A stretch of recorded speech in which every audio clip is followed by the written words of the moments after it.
today on Proverbs 7, warning against the adulterous woman. It is a pretty lengthy passage, so I'm not going to read you the full thing through, but I will read you a little bit so you can kind of grasp the concept. So it begins, "My son, keep my words and store up my commands within you. Keep my commands and you will live. Guard my teachings as the apple of your eye. Bind them on your fingers, write them on the tablet of your heart. Say to wisdom, you are my sister, and to insight, you are my relative. They will keep you from the adulterous woman and the wayward woman with her seductive ways. At the window of my house, I looked down through the lattice. I saw the simple. I noticed among the young men a youth who had no sense. He was going down the streets near her corner, walking down in the direction of her house. At twilight, as the day was fading, as dark of night set in. And then out came a woman to meet him, dressed like a prostitute and with a crafty intent. She is ruling and defiant, and her feet never stay at home. Now on the street, now in the squares, at every corner she lurks. She took a hold of him and kissed him, and with a brazen face said, Today I fulfilled my vows, and I have food from my fellowship offering at home. So I came out to meet you. I looked for you and have found you. I covered my bed and colored linens from Egypt. I have perfumed my bed," and so on it goes. So as I was reading this, I just thought about the fact that you can replace the adulterous woman or the sinful woman with the sinful man, the media, the politics, whatever the word is, whatever the blank is that you can fill in there. But the passage is talking about being able to sort through the noise, being able to sort through that smooth talking, and being able to find the truth in there.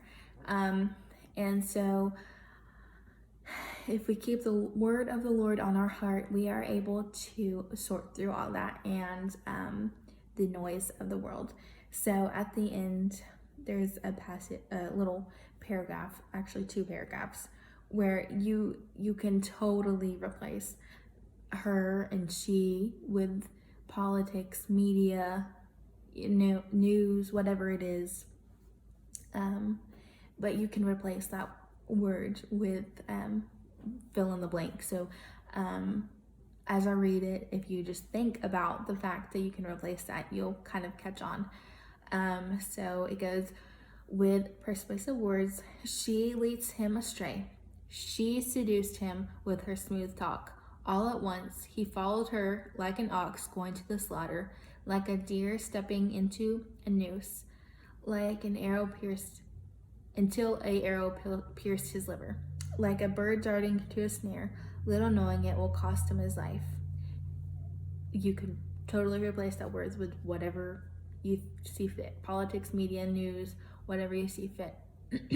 But it follows up with, Now then, my sons, listen to me. Pay attention to what I say.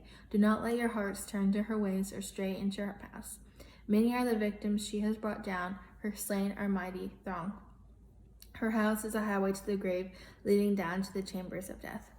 So just like today, there's 2 sides of the story. There's 2 ways to view things. There's so much noise in the world, so much sound, and our job as Christians is to sort through that noise and to figure out the truth for ourselves. And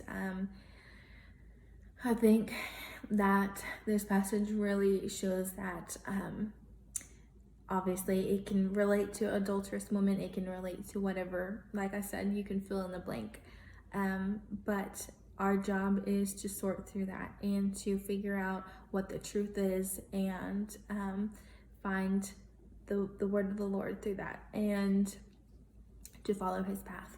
And that's what I had to remind myself as I read this. What is this trying to say? What is this saying? And though this was written a long time ago, there's still so much truth to it.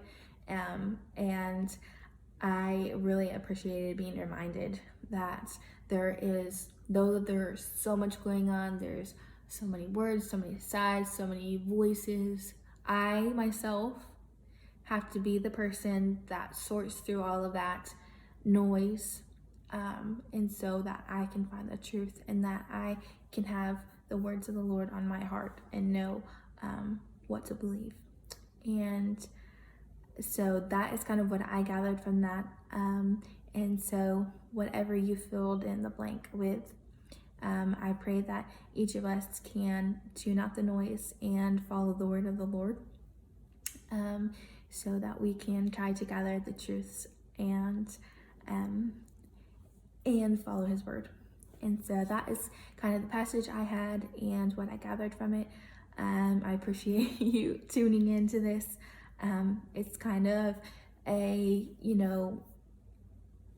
taboo topic, but there's so much truth and so much it's so relative to today. So thanks for watching and tuning in.